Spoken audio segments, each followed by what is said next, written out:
படைத்து காக்கும் தந்தையே போற்றி, மெய்ப்பராய் வந்த இயேசுவே போற்றி, அருள் தரும் வழித்துணை ஆவியே போற்றி, ஆவியிலும் உண்மையிலும் உம்மை ஆராதிக்கின்றேன்.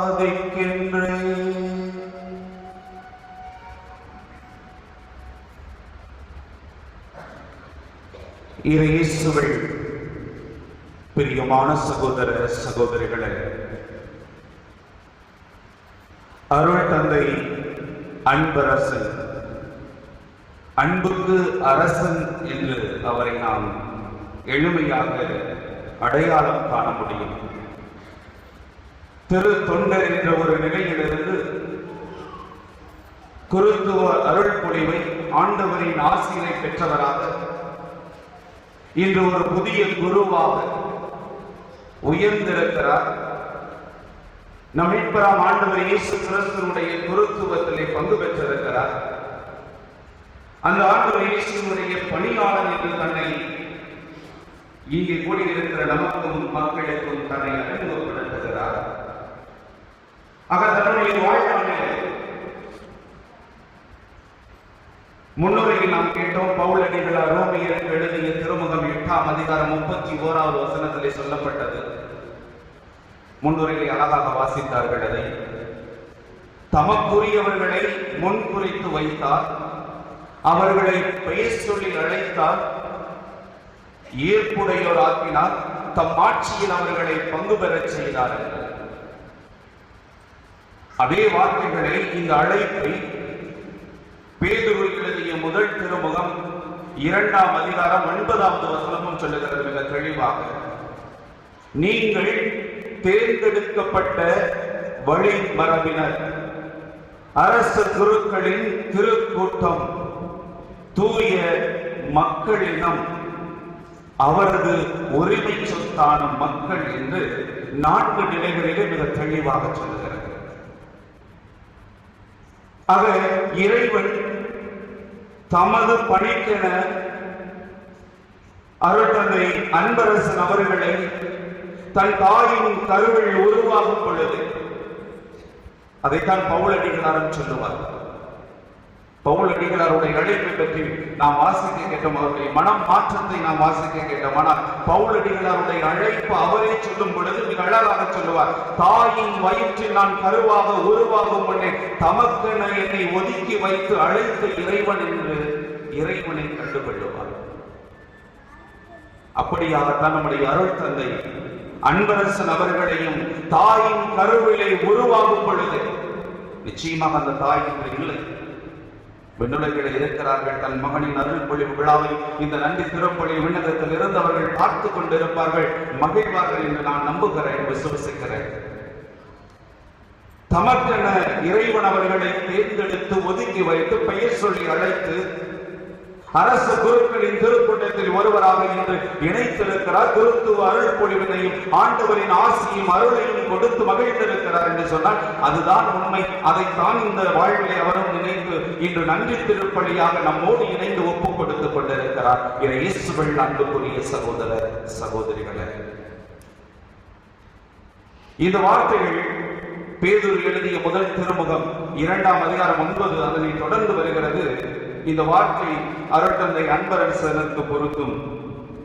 உங்களை இருளிலிருந்து தமது வியத்தகு ஒளிக்கு அழைத்துள்ளவரின் மேன்மை மிக்க செயல்களை அறிவிப்பது உங்களுடைய பணி.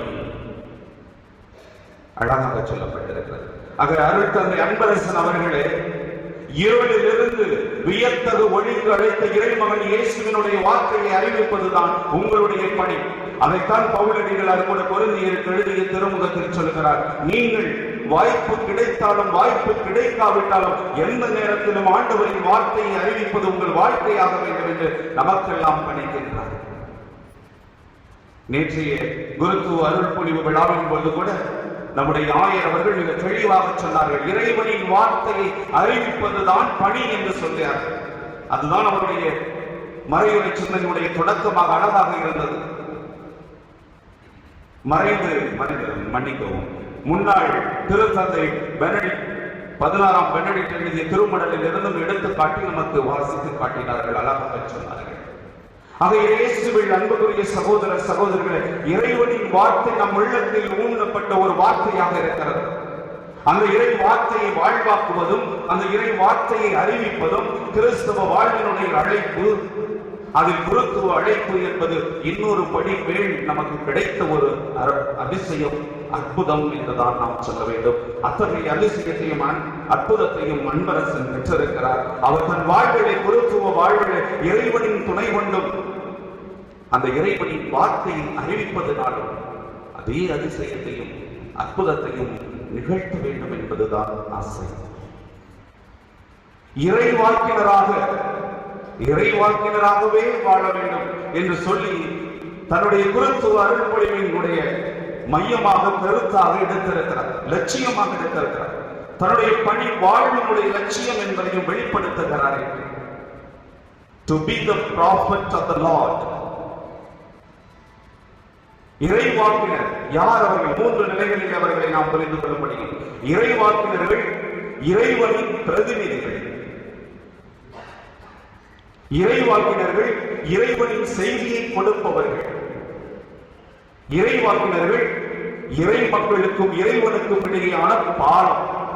இதுதான் the prophet, 3 aspects of it. இயேசுவில் அன்புக்குரிய சகோதர சகோதரிகளே, இறைவாக்கினராகவே நான் வாழ விரும்புகிறேன். அதுவே என்னுடைய குருத்துவ பணி வாழ்வினுடைய லட்சியம் என்று சொல்லி இன்று தன்னுடைய குருத்துவ வாழ்வை இந்த முதல் நன்றி திருப்பலியில் தொடங்குகின்ற நம்முடைய அருள் தந்தை அன்பரசன் அவர்கள் நிச்சயமாக இறை மக்களுக்கும் இறைவனுக்கும் ஒரு பாலமாக திகழ்வார். இறைவனின் வார்த்தையை அறிவிப்பார். இறைவனின் பிரதிநிதியாக தன்னுடைய வாழ்வை வாழ்ந்து காட்டுவார். இறைவனின் அருளும் ஆசிரும் அவருக்கு நிச்சயமாக அபரிதமாக கிடைக்கும் என்பது என்னுடைய நம்பிக்கை. நாம் திருப்பலியில் அவரோடு இணைந்து அவருக்காக நிச்சயமாக ஜெபிக்க வேண்டும். அதற்காகத்தான் இறை வாக்கு உரைக்கும் அந்த இறைவாக்கினர் பணியிலே அவரும் தன்னை இணைத்துக் கொண்டு செல்லுகின்ற இந்த பணியிலே தூய பவுலடிகளார் பிலிப்பியருக்கு எழுதிய திருமுகம் 2ஆம் அதிகாரத்தில் சொல்லுவது போல கிறிஸ்துவை பற்றி பெற வேண்டிய அறிவு எனக்கு மேன்மையானது. அதற்காக நான் அத்தனையும் விட்டு ஒழித்து விடுகிறேன். கிறிஸ்துவை ஆதாயமாக்கிக் கொள்ள இந்த உலகில் இருக்கிற அத்தனையும் நான் குப்பை என கருதி உதவி தள்ளிவிடுகிறேன் என்று சொல்லுகிறார். அதை போல நம்முடைய புதிய குருவினுடைய பொருத்துவ வாழ்வு அமைய வேண்டும். கிறிஸ்துவை ஆதாயமாக்கிக் கொள்ள வேண்டும். அதற்காக உலக செல்வங்கள் அனைத்தையும், பதவி, பட்டம், பணம் என்பதையெல்லாம் விட்டொழித்து விட்டு குப்பை என கருதி கிறிஸ்து இயேசுவை எங்கள் புனித நார்பற்றை போல வீதிகள் தோறும், சாலைகள் தோறும், ஊர்கள் தோறும் நற்கருணை நாவலை கரங்களில் ஏந்தி கொண்டு கிறிஸ்துவின் வார்த்தையை அறிவித்துக் கொண்டு இடமிட்டு சென்றவர் தான் the itinerary preacher என்று ஆங்கிலத்திலே நாங்கள் மிக தெளிவாக அழைக்கிறோம். அதற்காக தனி வரத்தையும் பெற்றார், தனி அதிகாரத்தையும் திருத்தந்தையிடம் பெற்று ஊராக சென்று வீதி வீதியாக, தெரு தெருவாக அவர் போதித்தார். சமாதான தூதன் என்று அழைக்கப்பட்டார் என்று நாங்கள் அறிவோம். அதே போல நார்பர்ட் நற்கருணையின் பாதுகாவலர் என்றும் பறைசாற்றப்படுகிறார். அப்படிப்பட்ட ஒரு மாபெரும் சபையிலே இணைந்திருக்கிற எங்களுடைய அருள் தந்தை அன்பரசன் அவர்கள் எங்களுடைய சபை நிறுவனர் புனித நார்பர்ட்டின் அடிச்சுவடுகளிலே தன்னுடைய வாழ்க்கையாக இதையும் மாற்றிக்கொள்வார் என்று நான் நம்புகிறேன். நற்கருணைக்கு தன்னுடைய மேன்மையான வணக்கத்தை செலுத்துவார். இணைந்த அந்த நார்பர்ட் சபையினுடைய புனித நார்பர்ட்டின் அடிச்சுவடிலே அவர் இறை வார்த்தையை அறிவிப்பார். வீதிகள் தோறும், ஊர்கள் தோறும் சமாதான தூதனாய், நற்கருணையின் பாதுகாவலராய் அவரும் அந்த நற்கருணையை போற்றி ஆண்டவர் இயேசுவை தன் உள்ளத்தில் ஏந்தி அதற்கு ஒரு பிரமாணிக்கமான வாழ்வை தொடங்கி வாழ்ந்து காட்டுவார் என்று நம்புகிறேன், விசுவசிக்கிறேன், ஜெபிக்கிறேன் அவருக்காக. எங்கள் புனித நார்பர்ட் புனித பவுல் அடிகளாருக்கு இணையானவர். எவ்வாறு புனித பவுல் அடிகளார் மனமாற்றம் பெற்றாரோ, தமஸ்கு நகருக்கு குதிரையிலே சென்று கொண்டிருக்கும் பொழுது குதிரையில் இருந்து விழுந்து ஆண்டவரின் ஆவியால் ஆட்கொள்ளப்பட்டார்கள். நீ யார் என்கிற கேள்வியை பவுலடிகளார் எழுப்பும்போது, நீ துன்புறுத்தும் இயேசு நான் என்று சொன்னார். பவுலடிகளாருடைய மனமாற்றம் 3 இடங்களிலே சொல்லப்பட்டிருக்கிறது. திருத்தூதர்கள் பணிகள் நூலிலே மிக அதிகமாக சொல்லப்பட்டிருக்கிறது. 9ஆம் அதிகாரம், 22ஆம் அதிகாரம், 26ஆம் அதிகாரம் 3 இடங்களிலே அவருடைய மனமாற்றமானது சொல்லப்பட்டிருக்கிறது. அழகாக சொல்லப்பட்டிருக்கிறது. ஆக நீ யார் என்ற கேள்வியை பவுலடிகளார் எழுப்புகிறார். நீ துன்புறுத்தும் இயேசு என்று சொல்லி அந்த இயேசு பவுலடிகளாரை முற்றிலுமாக ஆட்கொள்கிறார். அதே போலத்தான் எங்களுடைய புனித நாற்பற்று அவர்களும் குதிரையில் சென்று கொண்டிருக்கும் பொழுது குதிரையில் இருந்து விழுகிறார். ஆண்டவரின் ஆவியால் ஆட்கொள்ளப்படுகிறார். அப்பொழுது அவருக்கு இறை வார்த்தையானது விளக்கப்படுகிறது. இறைவனின் பணிக்கென உலக செல்வங்களும் உலக நாட்டங்களும் உலக அதிகாரத்திலும் பதவியிலும் இருந்த எங்களுடைய புனித நாற்பட் மனமாற்றம் பெறுகிறார். இறைவன் முற்றிலும் அவரை ஆட்கொள்கிறார். ஆட்கொள்ளப்பட்டது அவர் சொன்ன வார்த்தைகளுக்கு ஆண்டவரின் வார்த்தை அவருக்கு வழங்கப்பட்டது. எப்படி? தீமையை விட்டு விலகு, நன்மை செய் என்ற 2 வார்த்தைகள் கொடுக்கப்பட்டன. இயேசுவில் அன்புக்குரிய சகோதர சகோதரிகளே, cease from evil and do good அப்படிங்கிற 2 வார்த்தைகள் தான். தீமையை விட்டு விலக வேண்டும், நான் நன்மை செய்ய வேண்டும். எங்கே பயிற்சி பெறுவது, எங்கே கிடைக்கும் என்று அழைந்தார். 40 நாட்கள் தவம் இருந்தார். அன்னை மரியாதை காட்சியில் கண்டார். நாங்கள் அணியக்கூடிய இந்த ஆடையினையும் அன்னை மரியாதை காட்சியில் கண்டு கொடுத்ததாக சொல்லுகிறோம். அப்படியாக மனம் மாற்றம் பெற்று நான் முற்றிலுமாக தீமையை விட்டு விலகி நன்மை செய்யும் ஒரு மனிதனாக வாழ வேண்டும் என்று சொல்லி ஒரு புனித குருவாக உயர்கிறார். கிறிஸ்து பிறப்பு பெருவிழாவின் பொழுது திருப்பட்டம் 2ஐயும் பெறுகிறார்.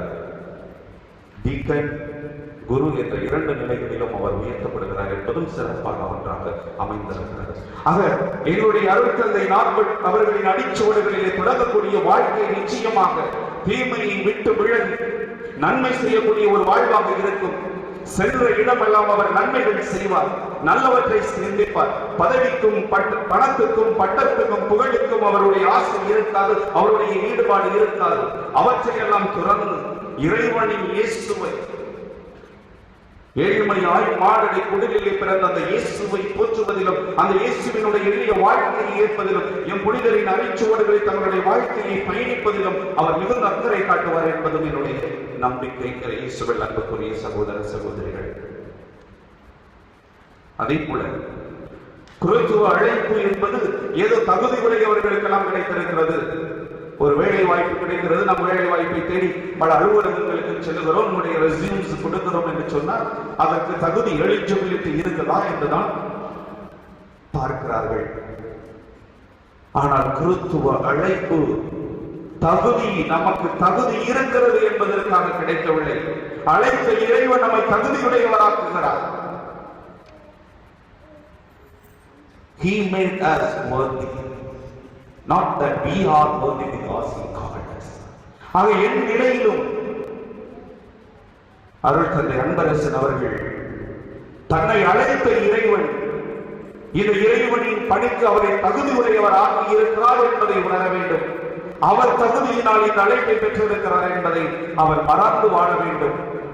இறைவனின் என்னை தகுதி நிலைக்கு அழைத்திருக்கிறார், அதனால் என்னை இறைவனின் பணியாளராய் மாற்றி இருக்கிறார். அவரின் பணி செய்வதில் என்னுடைய வாழ்வும் என்னுடைய முழு செயல்பாடும் இருக்கும் என்ற நிலையிலே தன்னுடைய வாழ்வின் பயணத்தை தொடர வேண்டும். பல இடர்கள் வரலாம் நிச்சயமாக. அவர் பயணிக்கும் இந்த குருத்துவ பணி வாழ்விலே பலரும் முட்களை போடலாம், தடுமாற்றங்கள் ஏற்படும். சோதனைகளை வென்ற இறைவாக்கினர்களை பார்க்கிறோம், புனிதர்களையும் பார்க்கிறோம். ஆக சோதனைகளை தாண்டி, தடைகளை தாண்டி கிறிஸ்து இயேசுவை ஆதாயமாக்கிக் கொண்டு கிறிஸ்து இயேசுவின் வார்த்தையும் கிறிஸ்து இயேசுவை இந்த உலகுக்கு கொடுப்பதிலையும் அவர் தன்னுடைய வாழ்வை முழுமையாக அர்ப்பணிக்க வேண்டும் என்று நான் ஆசைக்கிறேன். அதுதான் நம்முடைய ஜெபமாகவும் இருக்க வேண்டும். இயேசுவை அன்புக்குரிய சகோதர சகோதரிகள், அதே போல மற்றும் ஒரு சிறப்பு, நான் நாற்பட்டை பற்றி சொல்லும்போது அமைதியின் தூதன் என்று சொன்னேன். அவர் ஊர் ஊராக தெரு தெருவாக இறைவனின் வார்த்தையை அறிவித்தவர் என்று சொன்னேன். The itinerary preacher என்று சொன்னேன். சமாதான தூதன் என்று சொன்னேன். நற்கருணையின் பாதுகாவலர் என்று சொன்னேன். அவர் தூய பவுலடிகளாரை போல மனமாற்றம் பெற்றவர் என்று சொன்னேன். 2 இறை கட்டளைகளை இறை சித்தம் என பெற்றவர் என்று சொன்னேன். அதை போல நார்பர்ட் கரங்களில் ஒரு கரம் வலது கையிலே இடது கையில் என்று நினைக்கிறேன். அது நற்கருணை பேழை இருக்கும். வலது கரத்திலே சிலுவை இருக்கும். சிலுவையில 2 இதழ்கள் இருக்கும். 2 சிலுவை இருக்கும். அதுவும் சிறப்பு. ஆண்டவர் இயேசு தன் உயிரை அளித்து இந்த உலகுக்கு மீட்பு கொடுத்த அந்த திருச்சிலுவைக்கு நான் விசுவாசமாக இருக்கிறேன்.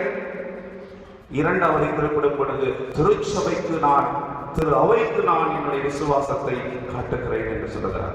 The loyalty to the church and the loyalty to the cross of Christ are the two aspects. இந்த இரண்டு பண்புகளை அந்த சிலுவையை அடைக்கிறார். அதனால தான் நார்பர்ட் கையில் இருக்கக்கூடிய சிலுவையில் 2 கிராஸ் இருக்கும். ஆக தன்னுடைய வாழ்வில் அன்பரசன் அவர்கள் இதையும் எடுத்துச் செல்ல வேண்டும். திரு அவைக்கும் கிறிஸ்து இயேசுவுடைய சிலுவைக்கும் தன்னுடைய வாழ்வை முழுமையாக அர்ப்பணித்து அந்த வாழ்வை பிறருக்கு கொடுப்பதில் அவர் மகிழ வேண்டும் என்று நான் ஆசைப்படுகிறேன். இறுதியாக இயேசுவில் அன்புக்குரிய சகோதர சகோதரிகளே, இறைவாக்கினராகவே இன்று தன்னுடைய வாழ்வை தொடங்கக்கூடிய அவருடைய வாழ்வு தூய பவுலடிகளாருடைய பிலிப்பியருக்கு எழுதிய திருமுகத்தில் சொல்லக்கூடிய அந்த வார்த்தையை வாழ்வாக்கிக் கொண்டு அதனால் அவர் திடப்பட்டு வாழ்வை தொடர்ந்து பணியாற்ற வேண்டும் என்று நான் ஆசைக்கிறேன். எனக்கு வலுவூட்டுகிற இறைவனின் துணை கொண்டு எதையும் செய்ய எனக்கு ஆற்றல் உண்டு என்று தூய பவுலடிகளார் பிலிப்பியருக்கு எழுதிய திருமுகம் 3ஆம் அதிகாரத்திலே சொல்லுவார். ஆக எந்த நிலையிலும் அவர் இந்த வார்த்தை தன்னுடைய வாழ்வாகட்டும். எனக்கு வலுவூட்டுகிற இறைவன் துணை கொண்டு நான் எதையும் செய்வேன் என்ற ஒரு மனநிலையோடு தன்னுடைய குருத்துவ வாழ்வு பணியை தொடங்க அவரை வாழ்த்தி இறைவனின் ஆசிரியக்காக தொடர்ந்து நம்முடைய அருள் தந்தையோடு இணைந்து நாமும் இந்த பணியை நன்றி பணியாக ஒப்புக் கொடுப்போம். இறை ஆசி பெறுவோம். ஒவ்வொருவருக்காக ஜெபிப்போம். சமாதானம் அமைதியும் இந்த உலகத்தில் நிலவட்டும்.